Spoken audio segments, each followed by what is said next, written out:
All right, we are live.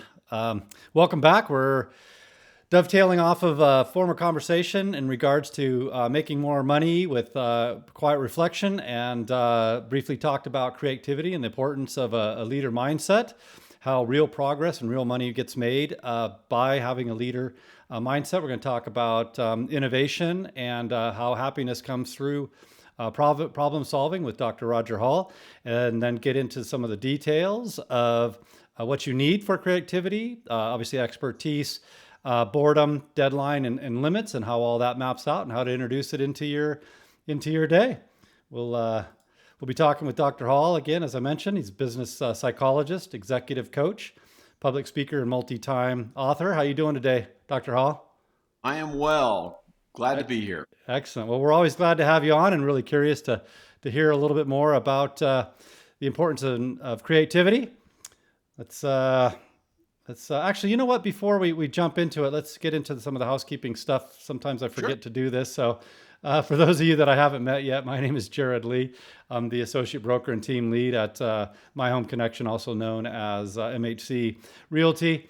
Our sponsor for today is the Perfect Real Estate Business, where we're looking to help you develop that perfect business personalized just for you.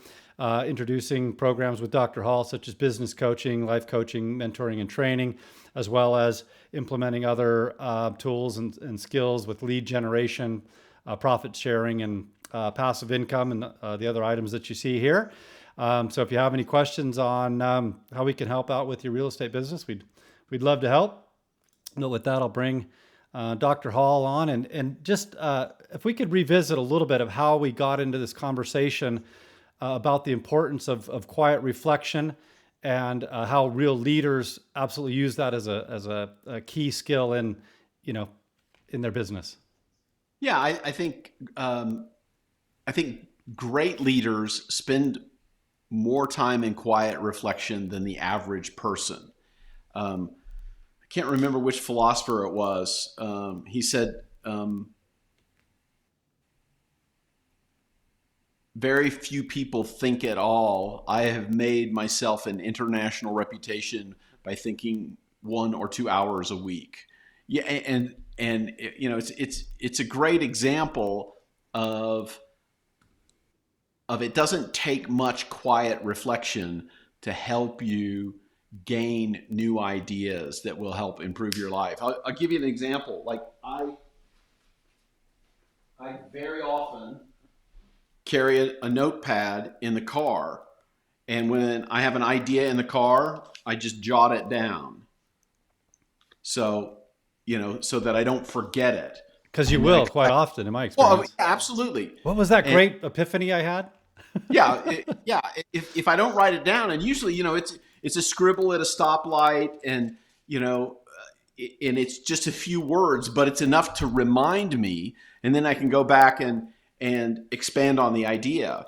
But we just need a way to capture our ideas, and these pads, they cost like 99 cents, so it's definitely worth retaining the ideas. Isn't Jerry Seinfeld really well known for having a notebook like that by his bedside, and he would always jot down? I think I'd heard that once upon a time.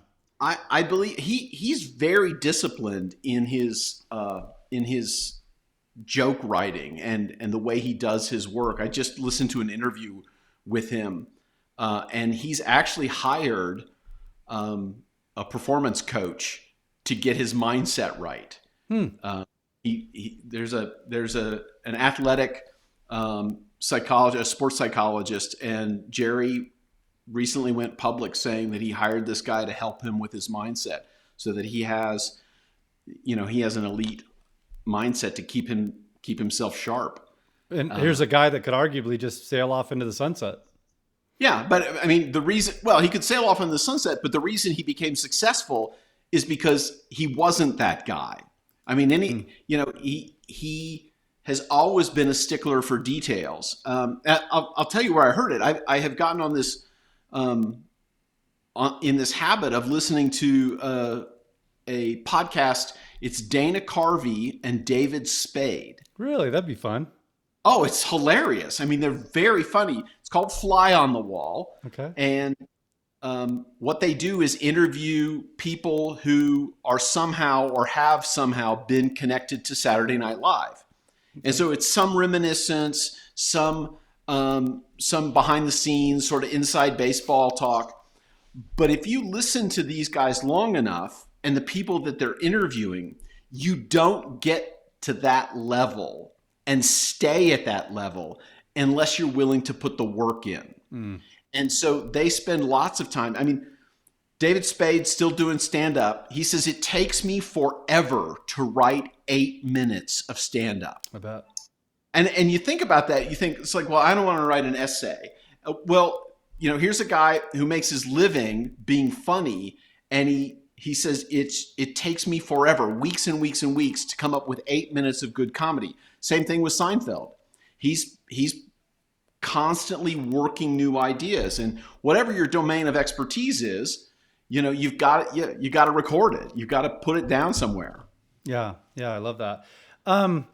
And I think what spurred my main interest in this is this hustle culture thing. I just I hate to say I've been a victim of it, but you're the third person in 7 days who's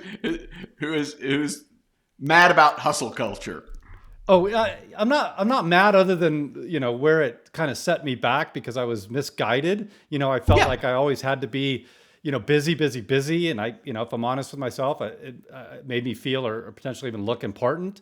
And now I see people all the time, on their videos, nobody ever outworks me. And all I think is that they're doing this grind. And what I want to say is we've talked in other episodes, and this is a little off topic, but that your other areas of your life get really off balance and it affects negatively, the other parts, important parts of your life. So that's a concern. But learning that you need this boredom, you need this quiet reflection, you need this meditation, whatever word you want to use here, but you need that time to rest your mind and then let creativity flow. And one of the things I referenced in the outline is, it speaks to innovation. It speaks to problem solving, and both of those are some of the key, fundamentals of people that make highly successful careers.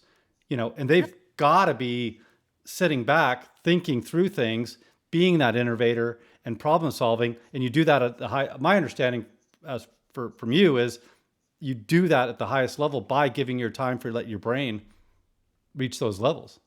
Right. So you've got to get into that default mode network where your brain is wandering, and it can't be the negative default mode network which is the worry loop. It's got to be that positive default mode network where your mind is a little bit freer. It's able to wander and go down a path. And then you've got to be able to collect the thoughts that come up. The opposite of the grind culture is the sloth culture, and I'm not advocating for either. With every great performer, there is practice, there is some grinding, but it isn't just grinding. And at some point you'll reach a level and you can't get any higher just through pure effort. You've got to figure out a different way to do better, to get more output. And that comes from thinking, not from work. When people say, I'm going to aggressively pursue creativity, it doesn't happen that way, Yeah. I mean, there is pressure involved, which we'll talk about in a little bit, but you can't just think you're going to muscle your way through to something creative. There are more elements than just grinding. Yeah, well, and I especially would like for you to chat about, the idea of boredom, because I think boredom insinuates that sloth, that, lazy mentality. But I love the fact when you talk about boredom is being as quiet and as unbusy as you can. So really, is there a better word than being bored? I don't know. I think it is the right word, because there are lots of people in our world, given the amount of information that flows at us all the time. I'm guilty of it as well. I mean, I love to read things and get new ideas. I mean, the internet is like the Library of Congress to me, where everything can be at my fingertips, and I can find out anything. It's like, oh, I want to look up the lyrics to that song. Okay, I don't have to go to the library and find it. It's just type in the first 3 words of the song, pop up, and so I get that. But because we have the Library of Congress in our pockets, we think we should spend all of our time looking stuff up. No, I mean, sometimes you just need to sit and do nothing. And I lived, not before electricity, but before the internet. And there was a lot of time when you were just bored. I had this conversation with my son, and maybe I've told you this conversation. He asked me when he was in high school, he said, why is it that all the great guitar players came from your generation? Why do we not, and this in the early 2000s, why do we not have any virtuoso guitar players? I love that question. Pardon me? I love that question. That's awesome. And I said, well, tell me who do you know who's the best guitarist? And he said, Tyler. Tyler's the best guitarist I know. I said, okay, so on a Saturday afternoon, after his homework is done, what can Tyler do? And he goes, I don't know, he can play the guitar. And I go, yeah, what else can he do? I don't know, he can watch TV, he can get on the internet, he can play video games. And I go, okay, so let's go to Eric Clapton's life. He's living in England, and we'll use Eric Clapton as, a classic great guitarist. He's living in England, and it's a Saturday afternoon. What can he do? And he goes, I don't know. I go, it's the 1950s. What can he do? He goes, I don't know. I said, there is no internet. There are no video games. BBC has 2 stations, and it's opera. He's not watching that. Right. So what's he doing? He's listening to records and then imitating them. So he's listening to old blues records on 45s and imitating them in his room. He has nothing else to do. He's bored. So the way he fills it is with creative activities to fill that boredom, the nothing else to do. And, the penny dropped for my son. He says, oh, I totally get it now. There's just too many competing activities so that we can't dive in to become expert in any one area. Interesting. Well, and as you were talking about getting to the internet and you're consuming, you're assuming that you're going to go get the answer to your problem potentially, and or consume whatever information you're interested in. But the likelihood of the exact answer to the exact situation or problem that you have probably isn't there. Specifically in our industry, we kind of joke that there is no 2 transactions that are exactly the same. Ever. Yeah, I mean, if I want the lyrics of Crossroads, I'm going to get those, and they're going to be right. But anything of greater complexity than a historical document, yeah, anything that's really difficult, you're not going to find easy answers on the internet. In fact, you probably find bad answers on the internet. Right. Yeah, so I just think it's super important for us to realize that, our brains need to, in part, be creative, solving problems and thinking to be happy. Right. Yes. So that's just paramount. We have to do it. And then, by the way, people that make a lot of money or innovate they're being creative, and they're creating things that have yet to be created. So you can't just go consume stuff because that's stuff that's been created, obviously. Right. And different people have different tools for their creativity. And perhaps I've told you this story, but one of my best friends, he's in the mortgage business, and he'll pull an all-nighter about once a month, just coming up with an Excel spreadsheet to simplify his tasks. So everything will become automatic. That's not a tool I know how to use. And I know people who are great with HTML code. I know people who are great with, other code. I know people who are great with Excel. Those are their tools for creativity. We typically don't think of spreadsheets as creative, but they are fundamentally a tool for creativity in that domain. You know, we typically think of creativity with paintbrushes or musical instruments, but it can be anything. You know, if you're good with tools, you're creating a creative piece of woodworking or landscaping or whatever the tools you enjoy, the more you use them, the more cool things you can create.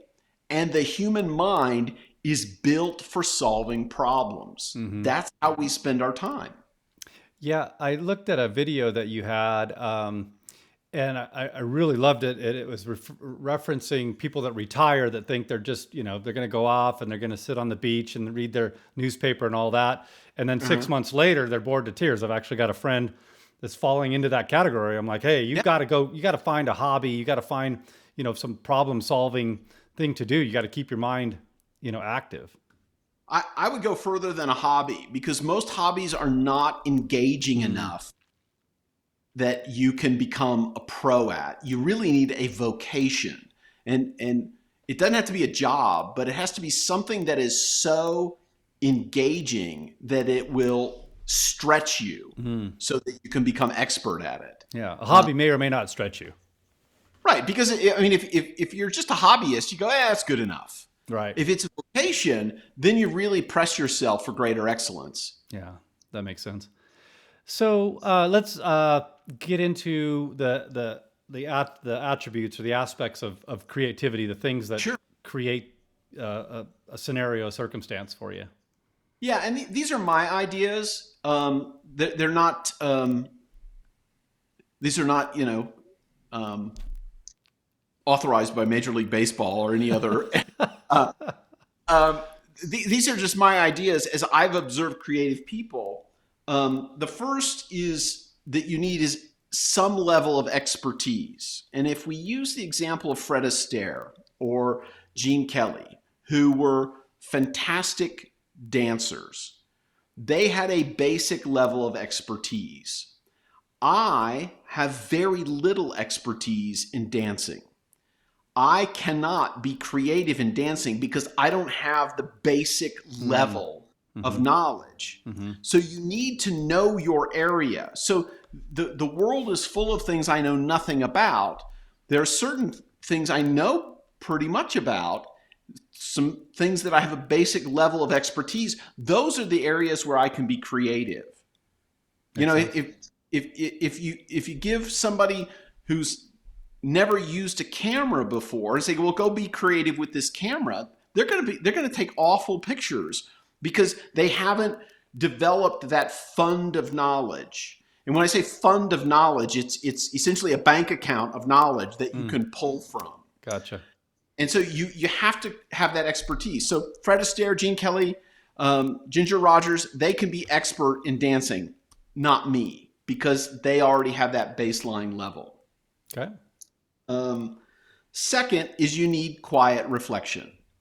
So once you have that basic level, you've got to have time to think. And we've talked about the default mode network. And that's the network of brain circuitry that turns on when you're daydreaming.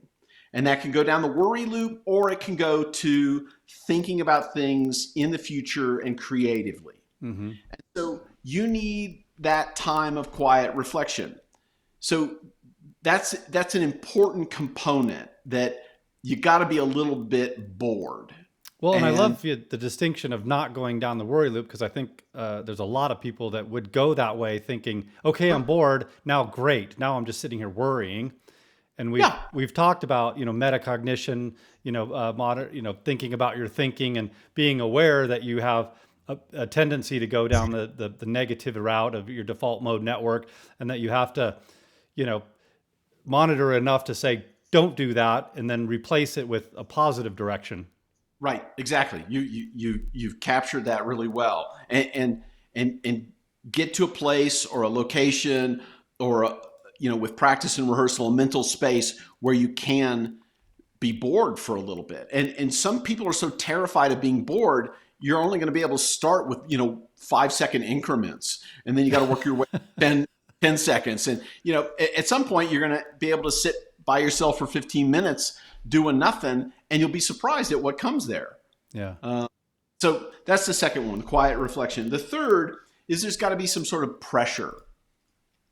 You've got to have some sort of deadline. If you say, hey, Roger, go be creative on this thing, and there's no deadline. Oh, okay, well, I'll be creative later. Right now I'm going to go, I'm going to go to the movies. There's got to be some sort of pressure or deadline. Otherwise, there's no concentration or urgency to get the thing done.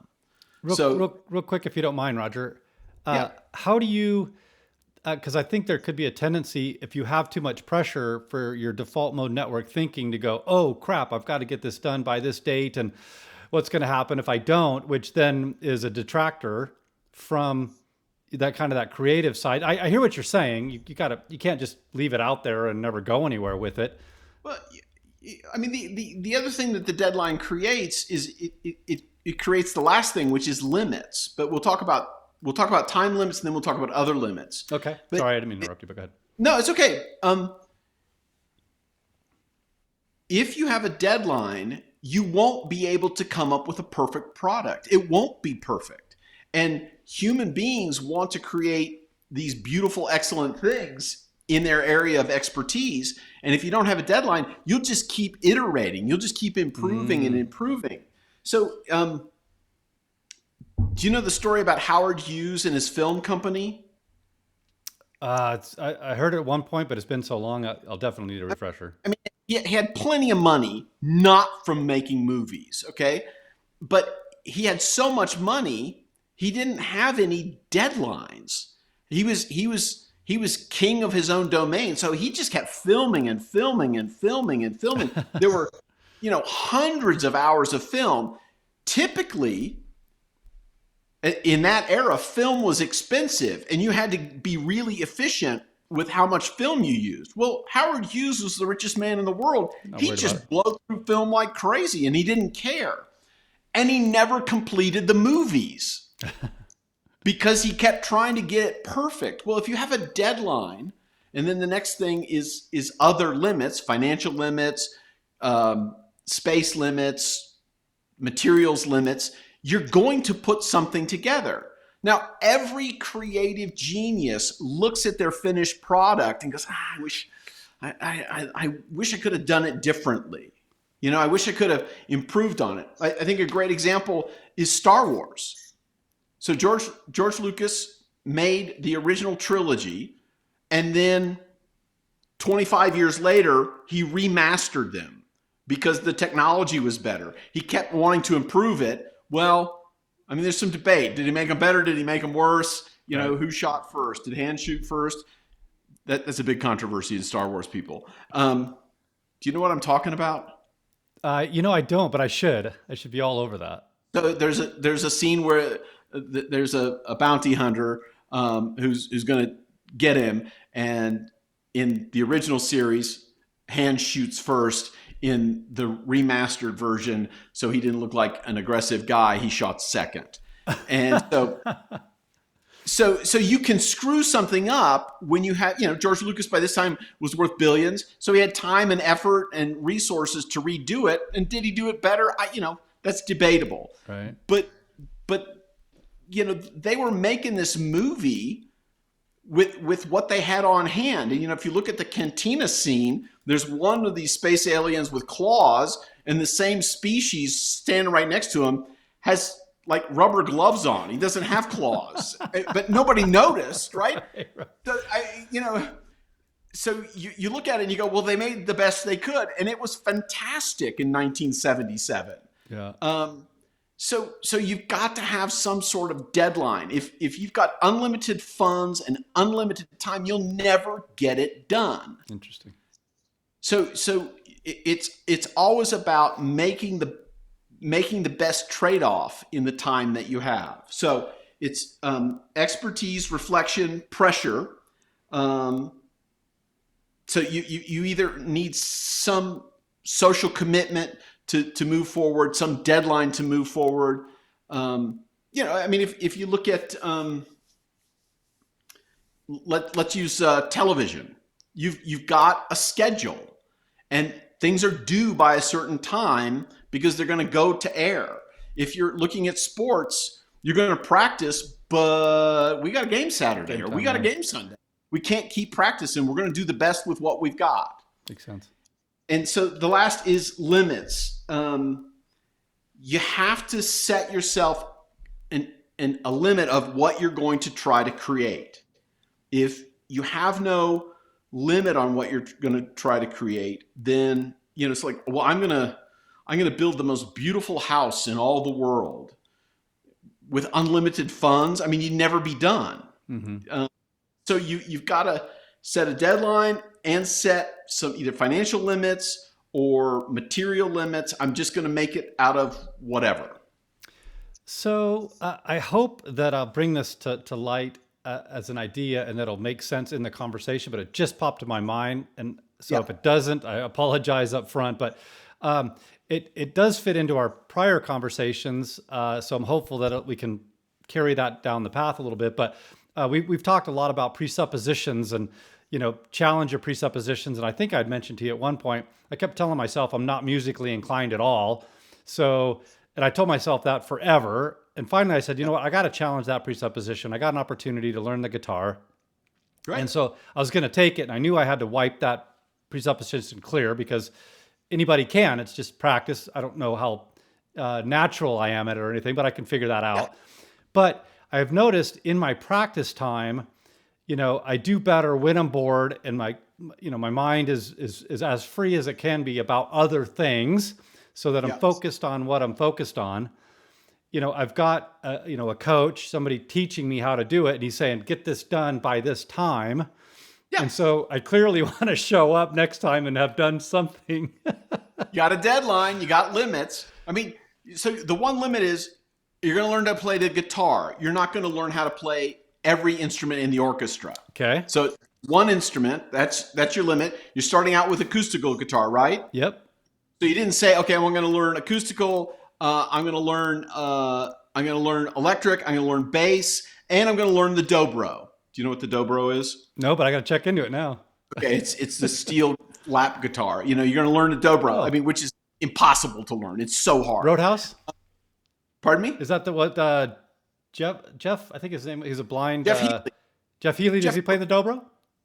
He used to slide on his guitar. He may have played the dobro as well. Right. So I didn't mean to derail, but anyway. That's okay. But I mean, you've chosen one instrument, and you've got a time limit. Every week you've got pressure and you got limits. Okay, so there you go. And then you're making yourself bored so that you'll play. Okay, you got all those things. Gotcha. So but let me add. But you don't have expertise at this point to be creative. I was just going to go there. And how does that, because I get discouraged. I'm like, oh, sounds like crap. But then every once in a while, it sounds like okay.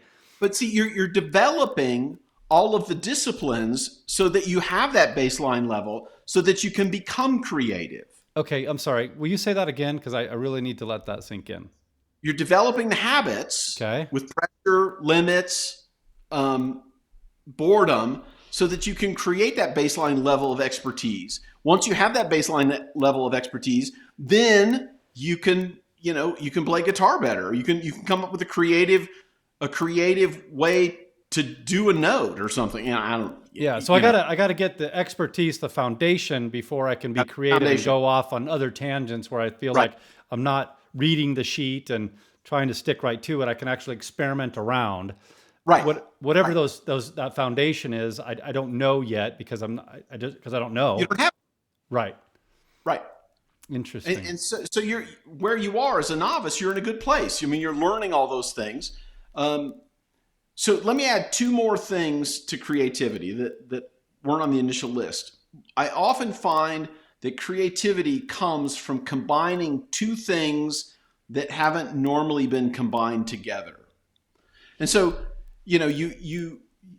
Asian fusion food, for example, you have these tiny portions and the way it's displayed is much more, high cuisine, but it's Asian ingredients, and you put them together in this way. That's pretty cool. And So anytime you take two things that don't seem to go together and you experiment with them, you can create something really cool. So, you know, any two items that haven't been combined before, once you combine them, suddenly you got something no one's ever seen. Novel.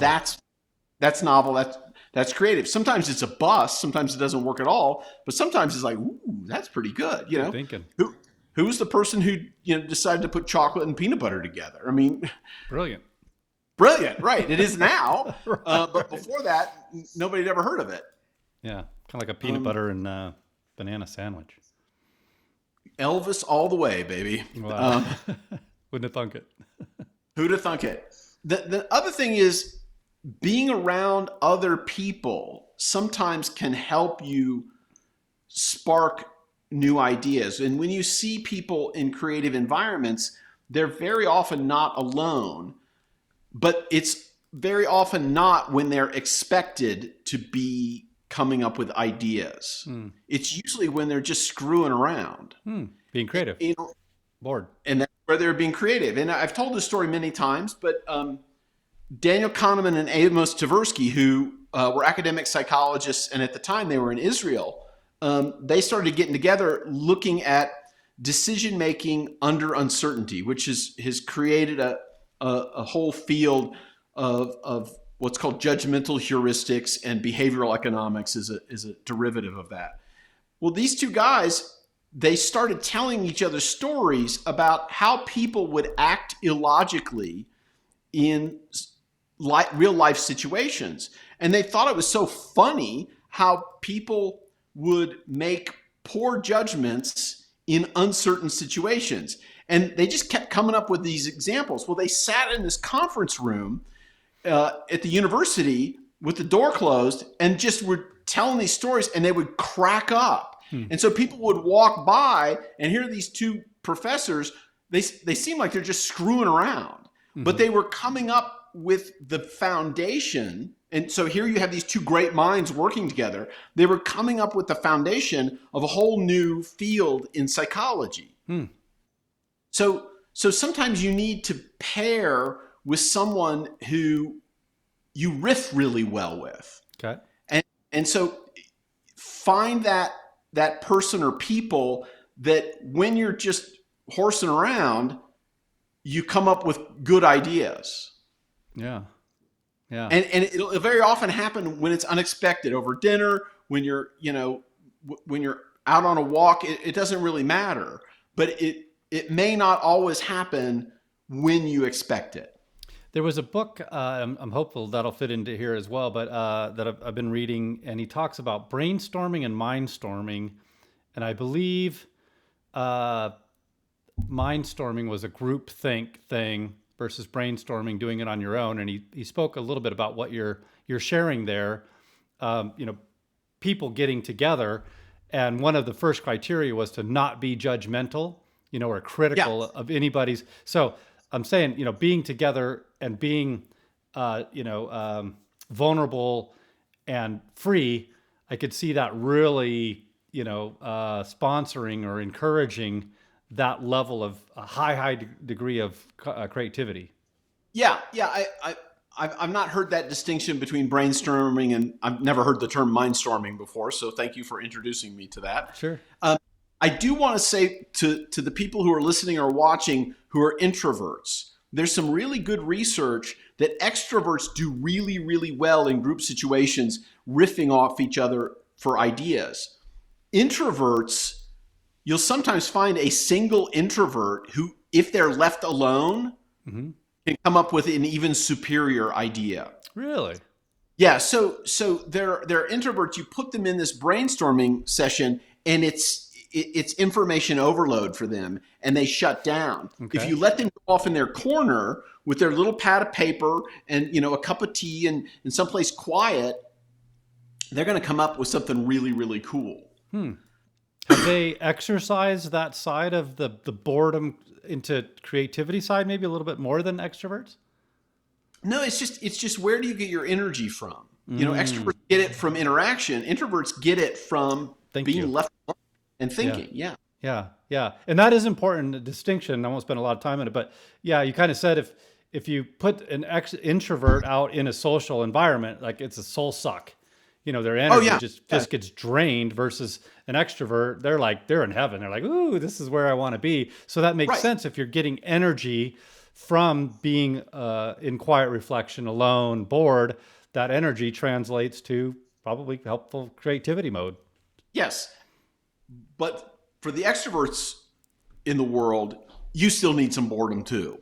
It's not boredom is just not for introverts. I mean, I'm an extrovert, and I need boredom for some of my creativity to come out.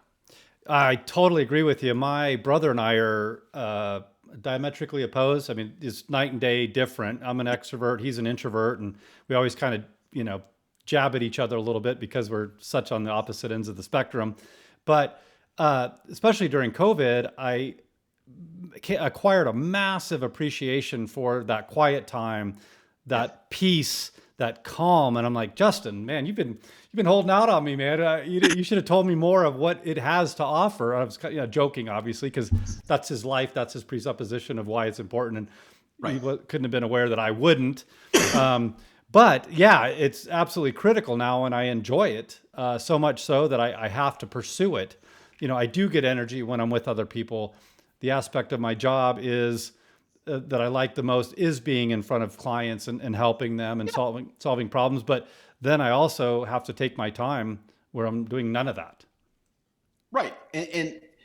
And each of us, if we're extroverts, need to get a little more introversion time. Introverts may find that occasionally it is beneficial to have another person to bounce an idea off of. Maybe not a group full, not a concert hall full of people. Right, right. Well, Dr. Hall, we always get into these conversations. I look down at the timer. I try to glance every once in a while. We blew right past a half an hour again. We're coming up on 40, but That's uh, my what's that? that's my fault. No, no. I should quit just feeling bad about it because I think, I'd like to think there's a ton of value that folks are going to pick up here, and why it is important to not be chasing hustle culture. The grind. Make sure if you're doing the grind, you're in flow. We've had that in other. You have some flow. Yeah. Yeah, so that's super important. So don't just, buy into the hype that it's so important to be grinding and outworking everybody, because that's counterproductive in maintaining a healthy, integrated life. There's pieces of hard work. I don't want you to have either extreme, that you're killing yourself or you're doing nothing. There's a middle ground there. There's the right amount. Yeah, yeah, absolutely. And it's important to find that middle ground. Otherwise, one or the other is going to drag you down.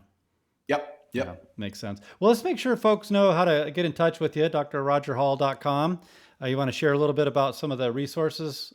Yeah. Well, there we are. Okay. There we go. Yeah. drrogerhall.com is my website. You can get links to a bunch of my videos. You can get links to where to buy my books. I got another one coming on the way, and very shortly we should have my first online course up on that website. So keep checking back. It'll eventually be available. I got into your 2 cents on your website a little bit ago, but I'm not finding it here again. Refresh my memory where that's, because that's great stuff. Uh, Under blog. Oh, blog. Okay, that makes sense. Yeah. I hit all the others, but There yeah, we go. tell them a little bit about this. Yeah. So every week I release a new video. That's usually a short, probably right now we're looking at about a minute long, that just has one idea, and you can get those through my website. You can also find them on YouTube, on the Dr. Roger Hall page on YouTube. And if you follow me on Twitter or Instagram, they're available through there. And my handle is at Rogers2cents. Excellent, excellent. Well, and just real quick too, guys, if you do want any more information on what it looks like to build a personalized, customized real estate business, and using some of these tools, and working with Dr. Hall and myself, we'd love to share. So with that, we just want to thank you again for coming on and sharing your knowledge. And we know you've worked with a lot of people and company over the years to help them be successful. So your value in that respect is greatly appreciated. Well, thank you, Jared. I'm grateful to be able to do this with you on a regular basis, and grateful that we can get this message out to more people. Yeah, love it, love it. All right, other than that, we'll wish everybody a blessed one. Take care, guys. All right, thank you.